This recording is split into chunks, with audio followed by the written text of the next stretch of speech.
Hello, and you're very welcome on to the GMA podcast. I'm John Man. Of course, the podcast is brought to you by orgarech.com. Use code GMA podcast to get 15% off on the website coming into the All Ireland semi final time and Total Cup final this weekend. So get yourself organised on orgarech.com. And tonight I'm joined by former Mayo All Star Lee Keegan to talk about this weekend's action and, of course, the cracking better for the next while. So, really look forward to chatting to Lee today. Lee, how are you?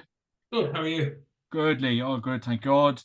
It's not raining at the minute, so the spirits are high. The spirits are high.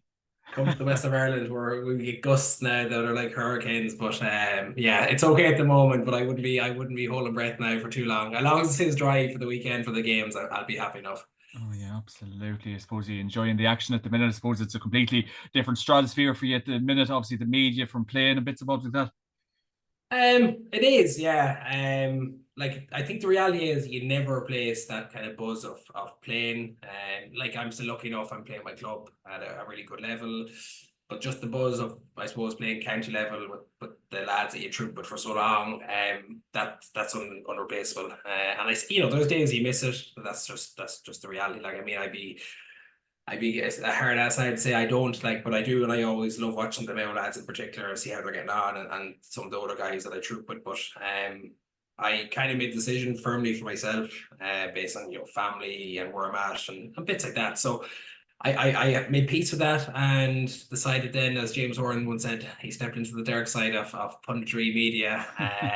He said, "You're not well in the head," but I do enjoy it. I really do, Yeah. regardless of how I am at it. I just love going to games. I love watching games. Love see. It's funny when you're involved with the county team, and I suppose I was lucky for a year to be at the top level because of Mayo and competing in big games. You tend not to really delve into like too many other teams outside the opposition you might play at the weekend or whatever. But now that you're out of it and you're looking across the whole kind of stratosphere of football in general, it's really interesting to see how teams set up, players, how they approach the games. So I find that fascinating, and it's funny now that I'm out of it even more so, I suppose, and it's a really hot topic at the moment. Is the whole marketing of our game and players not talking, and I was in there and I know all about that, and I think now that I'm on this side of it, I can see the frustration of it. I know myself at certain times I wasn't allowed to do too much because, again, big game of the weekend and stuff. But now that I'm probably this side of it, it's weird. It's a strange one. So I'm on this weekend for the games. But I said I just love games. I love seeing different styles, different formats, and I think football is a funny one because it gets a lot of scrutiny, and because it's not the game we all want it to be. But is it ever? I mean, teams go out to try and win. That's the reality. I mean, I love to sit here and say every weekend we're going to get the greatest games, the best scores. A game like the hurling at the weekend, that kind of standard. But the reality is, football is a game for winning, and the teams that are left in it, they don't really care what we think in terms of the performance and stuff like that. So it's been a big opener since I've left, but yeah, still enjoying it so far, and been kept on at the moment. And Yeah, I know you're doing a great job, Lee. And are you enjoying so did you enjoy Mayo season, or what did you overall thoughts of Mayo? I definitely I understand the Mayo heartache at times. um, I suppose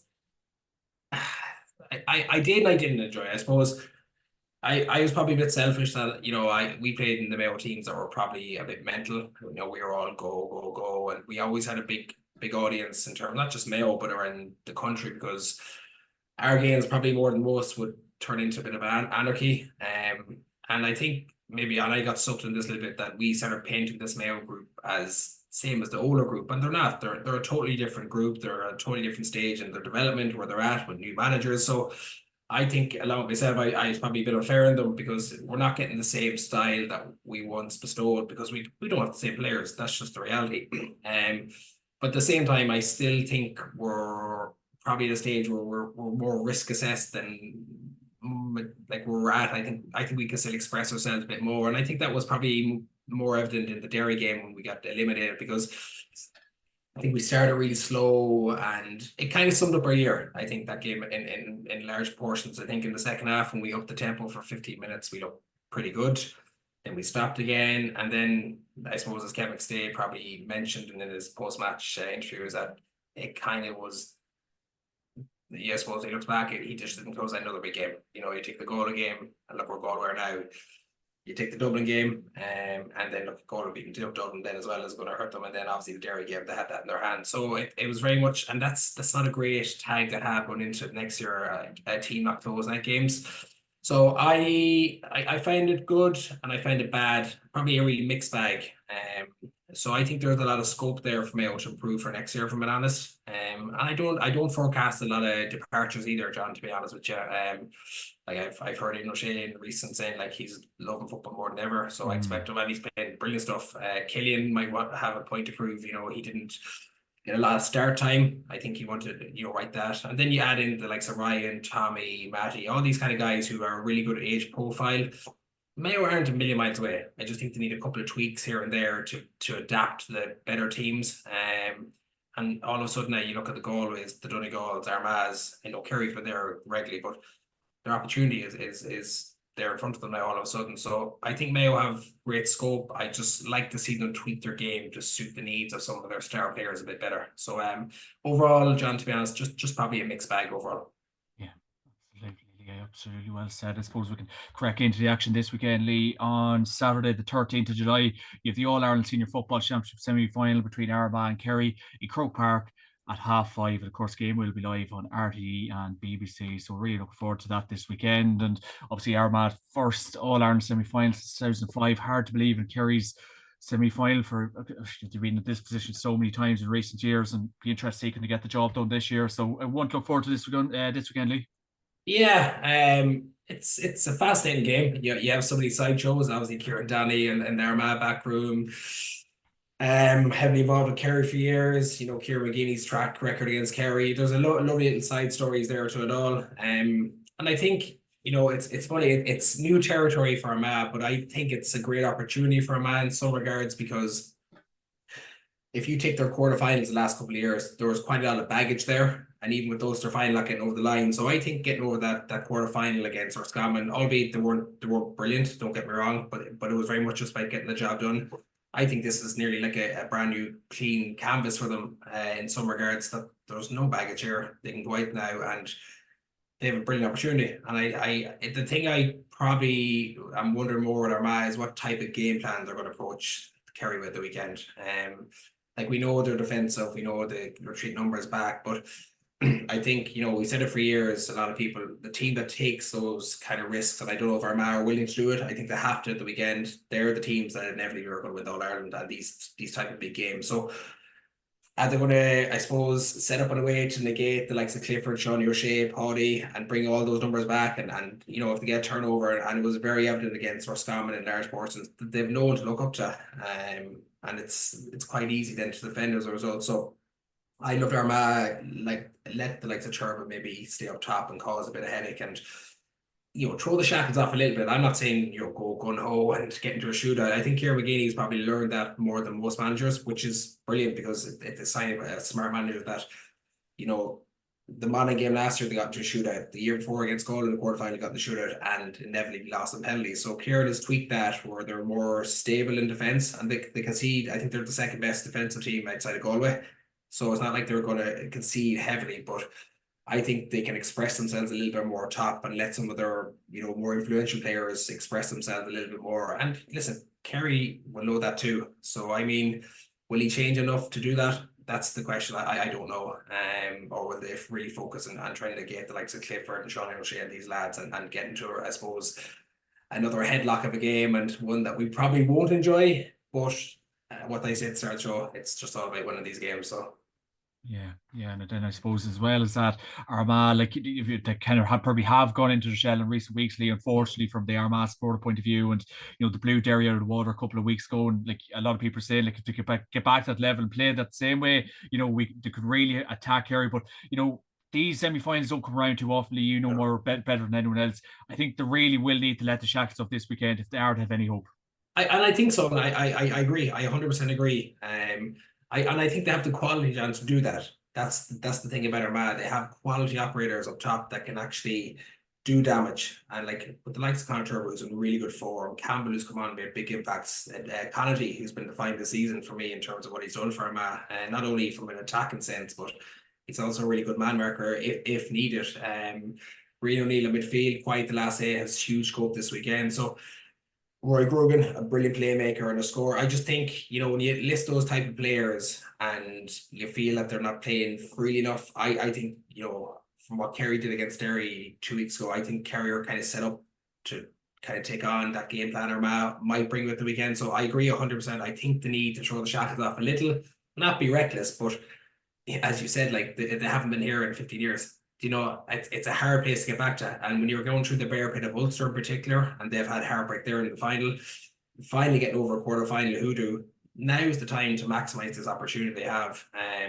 I said, no one's going to remember the game for a spectacle. So I think for Armagh to really go at Armagh, or Kerry, sorry, they need to get those players in dangerous positions and actually take on Kerry, because Kerry are quite comfortable against Derry. Not comfortable, but like they're just so well adapted to taking out those type of teams now. Armagh should learn from that and have focal points and have those kind of main danger guys in danger positions, where Kerry all of a sudden have to think, oh God, we need to really stop these guys, rather than bringing everyone back. And it suits Kerry. It suited Kerry against Derry. They've learned so much over the years against that type of style. So I'm hoping to do that. I really do. Whether that happens or not remains to be seen. As Kieran McGeady, he keeps his cards very close to his chest, and you wouldn't know what type of little tweaks here or there he might do. But I'm hoping to do. I just love to see the game descend into a bit of attacking quality, because the players are all there. If you look at across the board on those two sides in particular, the quality on paper is outstanding. Where that matches the quality in a spectacle, that's the bigger question. And obviously, Rian O'Neill this weekend, Lee, we probably have had seen maybe play a relatively kind of quiet championship. Where would you like to see Rian O'Neill play this weekend? Well, I've always been a big fan of him, been lapped at full forward. I did think he found his niche a little bit at midfield, if I'm being honest, for a few of the games. And you mentioned the Derry game in particular, and maybe that's a bit of a false. But like he did the same against Galway the week after, so he did back that up in terms of a midfield performance. He just looked quiet last day, and maybe been taken off early in the second half. Maybe was just a little bit of a reminder that he's more to give. So I expect a huge performance. So I do think he'll be midfield. I think from an aerial perspective, and the Kerry midfield are quite good as well. Joe O'Connor and Jeremy O'Connor have a good partnership going there. So think of someone of Rian's scoring ability and his playmaking ability, and it's funny, his first 5 plays against Roscommon were all kick passes. So he has that in his locker. So I think probably midfield is where they're going to keep him, because again, I keep mentioning Turbot, because he's in such good form up top. He's getting scores. He's got 1-2 the last day. I think it probably makes sense to keep him midfield, where he's probably been comfortable at the moment. So, but I do expect a big performance from him after probably a quiet enough showing against Roscommon. Obviously, David Clifford this weekend, Lee. All eyes again, once and again, will all eyes are always on him. To be fair, what kind of a role can you see him having this weekend? Well, I don't want to see him in his full back line, innit? With the help of God, It's funny, like if you told me for the Derry Kerry game that we'd see Shane McGuigan making an absolutely mammoth block, and David Clifford, batting away one ball in this, but it's just the game has just gone mental. So I think we're kind of waiting for it to explode. I think we're waiting for the Kerry forwards to explode a little bit, John. And I know the last day is probably, on the extreme side of, because they played Derry and they were probably aware of Derry and what Derry did to them last year in the semi-final, and also just to even, sorry, not to go on about Derry, but Garrett McKinless had a huge opportunity at the start of that game. He cut through and had a goal chance early in the quarterfinal. So I think that completely spooked Kerry in some ways, and they did really retreat. I just love to see David. I thought he was going to start well. He started well the last day, and I thought he was going to have an explosive game on against Derry. But then the way the game kind of petered out, and the system and the styles. So I think we're ready. We're waiting for him to do the David Clifford of the things that we know he can do. And I was reading say an article, David Clifford isn't in all-star form. Would you have ever said that? I don't think so, and yet he's still getting his 2 or 3 points a game. I mean, that's good for, you're probably good for it, because he's such an outrageous footballer. I think we're just waiting for him to explode, and this weekend, I think it's going to be difficult for him, because again, I do expect Armagh to have big numbers around that kind of D, and they're going to try and stop him. What's kind of strange with Clifford, he's doing a lot of roaming around the D and around the half forward line, trying to get on the ball. So it is becoming very difficult for him, because he's getting tag team, 3-man team. So, but I would love to see David Clifford start just ramping up this weekend. And if he catches form, John, I think Kerry are a different beast. I really do. And all of a sudden, if Clifford's really hot, then the likes of Sean O'Shea and Paddy really start to benefit from that because they get a bit more pockets of space. And I suppose in some regards, they've been quite lucky that Tony Brosnan has actually found a bit of form himself in the half forward line. You know, he kicked 2 huge scores against Derry the last day. So they found a bit of a workhorse in him at last because, again, he would have been question marked as one of the guys maybe that didn't have the big game mentality. I think he's been really good for Kerry at the moment in the absence of the other 3 guys not performing to the peak of their powers. So I really hope we get a David Clifford performance that we know he has. And obviously Armagh don't hear that, but I'm just thinking from the neutral, we all love to see it. We love to see David Clifford do those absolutely magical things. So it might be difficult for the weekend, but if there's a guy that's capable of doing it, he's the one man I would say he could just turn around in the blink of an eye, and I'm hoping to see that Saturday. Yeah, like, and a lot of people kind of have been saying that like Kerry haven't been, tested yet and haven't been performing well. But I sometimes think if David Clifford's not firing and not kicking your 7 or 8 points, sometimes like I think that's nearly down to Kerry not playing well, and that's probably how good the man is. Yeah, and I think we hold him to such a high high standard that if he's not hitting more than 3 or 4 points a game, you're thinking that's probably a quite enough game. But if you're hitting that against, say, if Turbot, for instance, scores 3 or 4 points, you're thinking that's a brilliant performance. Do you know what I mean? Because he's just that good. And I suppose the way the game has gone too a little bit, John, if you look at across the board, if you look at even the majority of players getting man of the matches, it's not really forwards at the moment. It's the halfback, kind of even cornerback that are majority. Like if you take Tom O'Sullivan, who's actually scored more from playing early than Sean O'Shea this year, he scored 10 points. You know, Adam Morgan has scored 13 points. Ryan McHugh won 10. These players are all halfbacks that are doing it because the game is essentially set up to them to play kind of a quarterback role. And all of a sudden you have your David Cliffords or your, Shane McGuigan, as I mentioned, doing all the hard work, chasing back. Where I feel if Kerry kind of recognised that the last day, he shouldn't be the one chasing 100 metres back. He should be pushing someone from the half forward or the midfield to pick up that runner where he's saving energy at the other end to be able to do that kind of the magical stuff that we know David Clifford can do. So I do agree. I think when he's a little bit off, Kerry tend to be a little bit off. And I know that's probably a harsh thing to say, but that's where Kerry are at. And that's how probably reliant they are on him a little bit. But I do think what Jack O'Connor did the last day is probably he's thinking more outside the box that they can't be over reliant on him all the time. They need big performance elsewhere. And as well, just not even to go on, but Jason Foley had a really difficult day the last day on McGuigan. I'm sure Armagh will want to try and exploit that. And that's where I'm trying to think to myself, if they do play with the shackles off a little, there's a bit of scope there to get it behind them. So I only pray that the likes of our best players at the weekend really express themselves, get into the game, get the opportunities, and give us what we know they can do. And I know I've been really selfish saying that, but that's what we want to see. Yeah. And it really is. And I know teams don't want to do it, or they'll try and stop it at any way. But I mean, they are the best players for a reason. They have an All Ireland for a reason, and there's no reason why they can't do it again. Yeah. Fingers crossed. They just all express themselves. Who we think, Lee? Who's going to get the job done? It's not as close as the other one. I do feel Kerry maybe by 3 or 4 based on experience, been there, the know-how, and that I think that game against Derry, is a testament to the way they're trying to set up and adapt to the different teams they're playing. So I just feel Kerry overall, I think, are primed to take this on. And I think as well, the fact that, it's only a small psychology thing, and I said this even with the quarter-final, Dublin not being in it is a big opportunity. It really is. I know, I like, it's just, again, it's testament to how good Dublin have been, but knowing they're not in championship, knowing what's ahead, I think Kerry now have an opportunity that they should grasp with both hands, but it's not going to be easy. I do expect a fierce battle between both, but I just feel Kerry overall just have that bit of extra quality that they have, and I think that'll shine through later on. Yeah, I think so. I think Kerry get the job done this weekend. We'll wait and see. And then Sunday's actually on the 14th of July in the All Ireland Senior Football Championship semi-final.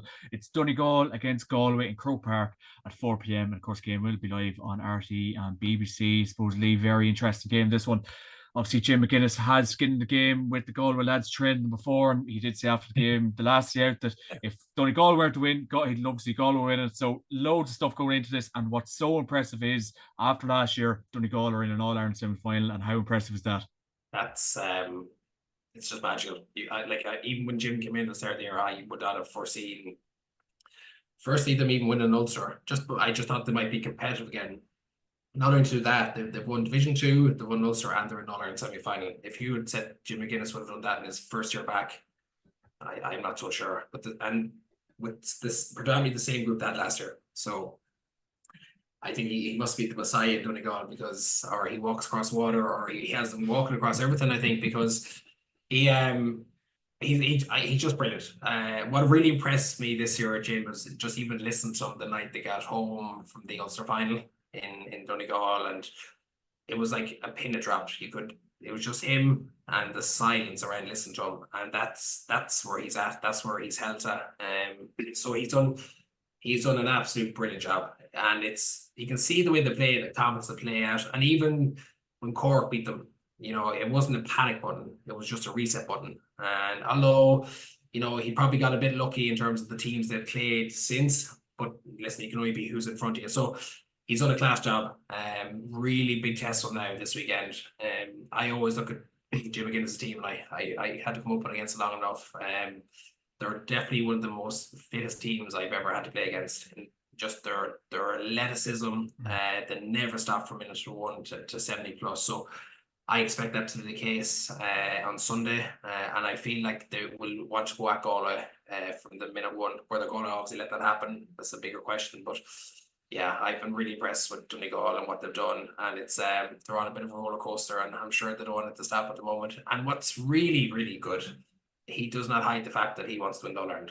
Teams, managers talk about, obviously we'd love to win it. That's Jim's focus. Jim wants it. He's not trying to hide that fact. And I love a manager that has that kind of confidence. Say, yeah, we're not here just to be in a semi-final and tick that box. We are here to actually win the whole thing. And again, if you'd said that at the start of the year, you probably would have laughed a little bit.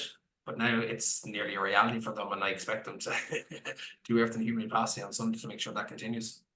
The old rivals lead this Sunday. Obviously, the former Shane Walsh the last year kicked some absolute whirlies of points against Dublin. My God, there's nothing's impossible really to him. And then obviously Damien Comer. So the fitness of them two men will be important. Obviously, you have Paul Connery there as well, and Sean Kelly, the fitness of him. So if all them men are fit, this could really be a humdinger on Sunday. It's we're on about the other game. I think this game is like a coin toss to call who's going to win. It really does have that feel about it. It's funny. I was a bit harsh in Galway during the year and during the league, and I felt could they squeeze much more out of the panel they had under the management. But I have to sit here and tell you, I think Port Joyce has done one hell of a job at Galway this year. I suppose when you look at Division 1, to actually stay in Division 1 with the panel they had and the injuries they had, that itself was some going. But you flip it forward now, that panel that played in the league and played against all that Division 1 quality, they're the guys now who all of a sudden are comfortable now playing these teams again in the likes of quarterfinal and semi-final. Do you know what I mean? So they have really road tested their full panel, and the exposure a lot of those guys have got as a result is really standing to them. So Port Joyce has done a brilliant job. And you look on paper, like Galway are like star-studded team. They really are. They've just been so unlucky this year not to have a clean bit of health. And I feel if they did have a clean bit of health, I would actually have them as half favourites all around. I really would. I think they're that good of a squad and a team. And it's funny, you always kind of associate Galway with the classy kind of forward play and the way they play the game. This group is as steely as a group I've seen. They have the best defensive record in championship. They conceded 1 goal off the bad kick out. That's fairly impressive. And I thought, we always talk about the over-reliance on Comer and Shane Welsh. They haven't really had to be, only in certain moments. And to be fair, when Shane Welsh was needed against Dublin in the first half, he was as clutch as they got, and his 2 scores in that first half were as good as we could ever see. They're absolutely wonder scores. And when you think Dublin were cruising, it was him that kind of carried them on their back in that first half and brought that fight back, similar to Comer against Mayo. He was a one-man show at certain times, but there were only certain instances. Now all of a sudden they have a Johnny McGrath who can pin down the best forwards in the game. They have a Dylan McHugh who is as good as a half-back out there for me. Sean McCurran came back in against Dublin the last day and was heroic. And now you're talking Paul Conroy. He's 35 years of age. He's played every minute of championship, and he's our second top scorer from play. That's some story. And then to throw on top of that, Killian McDade decides to find his All-Ireland from 2022 form again against Dublin, kicking 3 points. like you can't ask for much more. And then you throw Jamaher, who's as good as a footballer right there for me again. He does the workhorse stuff, but he's also the classy with the skill throwing it off it as well. So, and then you look at Shane Welch, who's probably not fully fit, but still able to do a job. Comer, who didn't score the last day, but had a big influence second half. Sean Kelly, who was their captain, he looks, still injured as well. He looked a bit off the last day. John Daly, All-Star 22, doesn't play. And then you throw Rob Finley, who was quiet last day and has a pretty bad injury as well. And they're still eking out results. So that's a huge testament to what Porrick has done. And that's the type of steeliness I'm kind of talking about, that resilience. And you know what? When the game was there against Dublin, you're thinking to yourself, it's going to be a familiar story, but Gaul has sensed it and they went for it. They went for the kill. I feel other teams, they're nearly happy to be in that position, but don't have that kind of belief for Gaul. The last day said, you know what? Let's just go for it. And they did. And my worry for Gaul, a little bit, not hugely, but is if Donegal bring this huge energy, which I think they will, and they're still in the game with 5-10 minutes to go, will Gaul have the legs to handle that? Because we know Donegal won't stop. And that's just the one little area of concern I have for Galway after coming through some of the tests they have. They've been really road tested. And again, if their injuries aren't fully clear, will that be a huge significant part later in the game against the Donegal team full of energy? We'll see. But I think it's just a fascinating tussle between two really top coach teams. Yeah, absolutely. And I'd be of the opinion, Lee, that like if it wasn't for David Clifford and Shane Walsh at times, the game would be very, very boring, like because they're just two remarkable talents. The thing they can do with the ball at their feet, and you've obviously played against both men and you've witnessed them. I don't know, would you be of the same opinion or?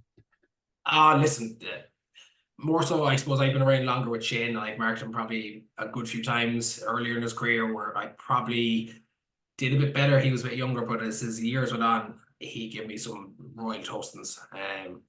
And like, I suppose the one thing that probably would have frustrated me with Shane over the years is that, Clifford has done it for his 5 years, 6 years consistently. This is probably his least consistent year. Where Shane kind of went up and down a good bit. And I felt, 2022 was the spark of him. And this guy is going to dominate the game. Yeah. He didn't, let's just be honest. But the one thing I would say is when you have someone like Shane Welch in your team who can do what he can do, he is still going to take a huge mental focus and take the side down. So, and you're right, they might be our rivals, call it, but is there anything better than watching Shane Welch do what he can do in that form?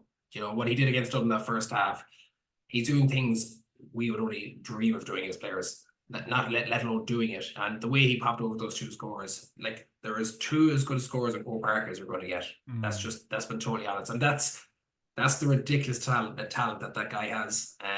And as I said, as Galway might be our rivals, but I really hope to see Shane in full flow this weekend and be able to do that. Because again, I talked about David Clifford doing it, and we love seeing it. Equally in measure, I love seeing Shane Welch do some of that magic that he has, and that's why we love our game. Because when you have guys of that absolutely outrageous talent, there's nothing better in full flow than seeing it happen.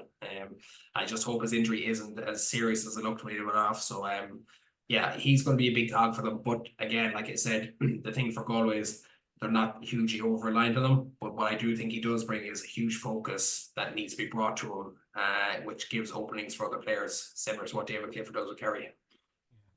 Who gets the job done in your eyes this weekend, Lee? When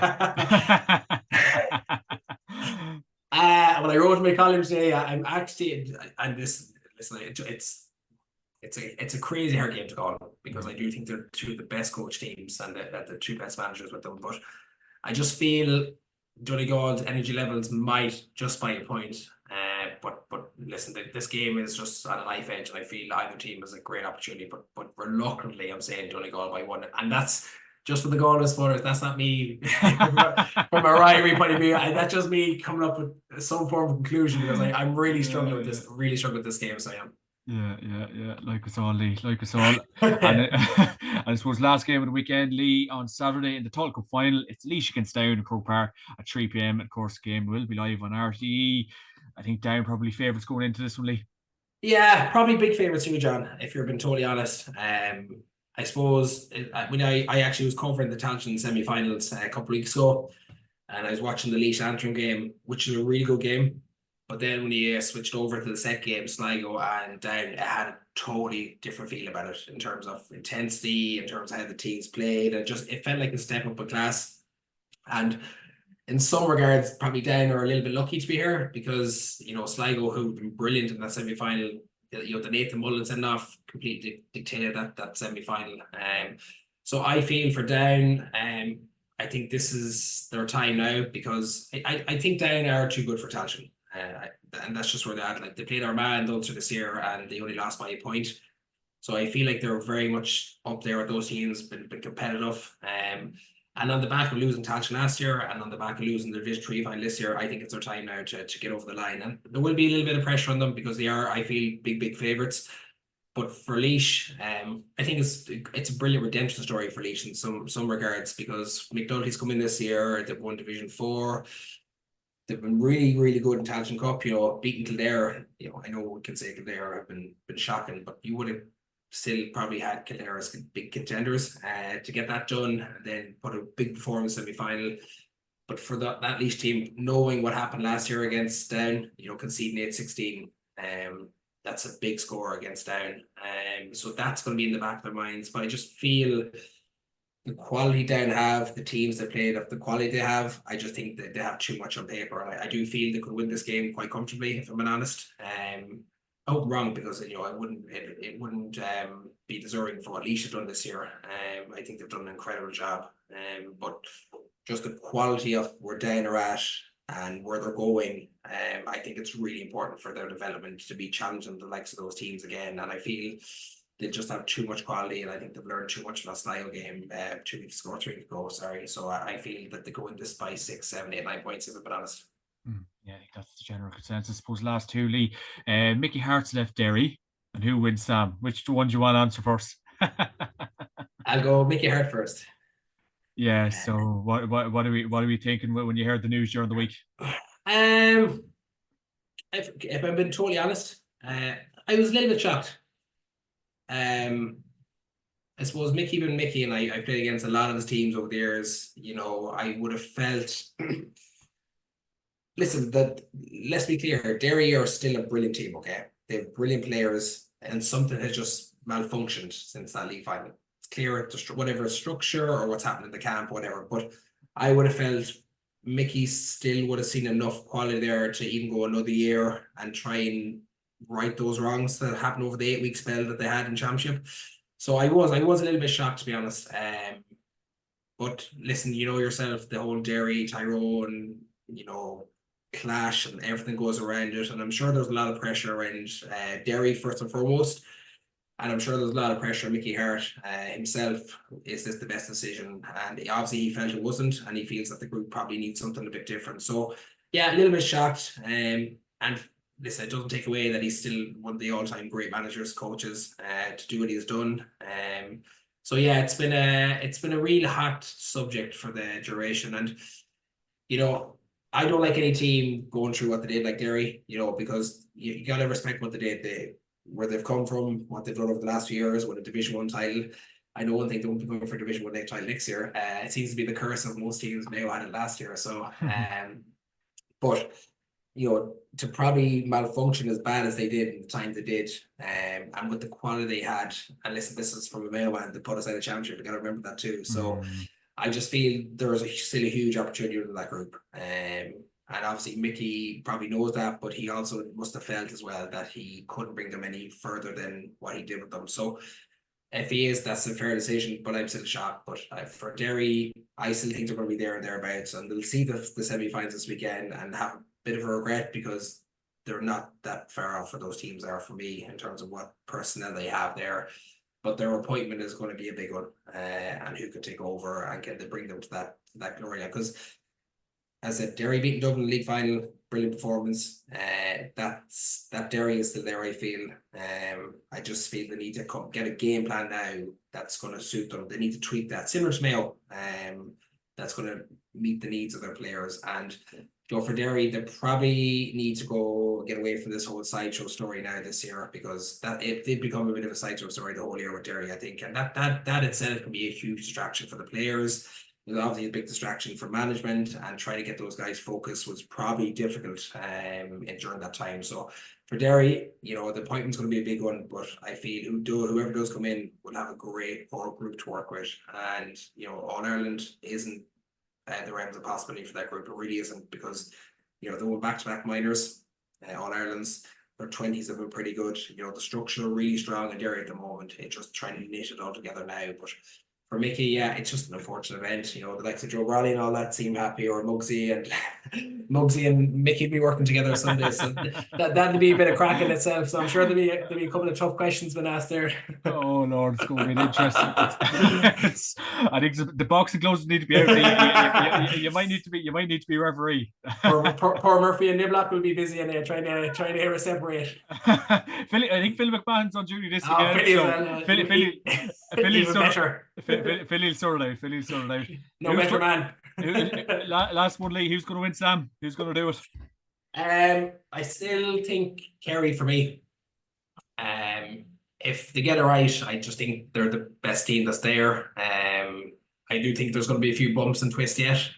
Although we're in the semi-final stage, I do expect something mad to happen this weekend. It's never a clear-cut picture on paper. There's always something that throws up a curveball, but I really do think Kerry, and that's just me saying that, not totally confident in saying that, but I just feel, because Kerry and the 4 teams have done it in recent times, they've been competing there. So I just feel Kerry, with the quality they have, and I do think there's going to be a big upturn in some of their big performers starting this weekend. And if that happens, I just don't feel teams can handle the likes of the Cliffords and O'Shea's and those type of lads. So reluctantly, Kerry, but yeah, we'll have an interesting weekend this weekend. Obviously, well, hopefully to God, it's a good weekend of football. Well, Lee, Keegan, thanks a million for joining me this week. And of course, the podcast is brought to you by yourgarage.com. Use the Sheriff podcast to get 15% off on the website coming into the semi-final time and Total Cup final time. Get yourself organised, or on yourgarage.com. Lee, Keegan, have a great week. That was a pleasure. Thank you very much. Thanks for having me on, John. I really appreciate it.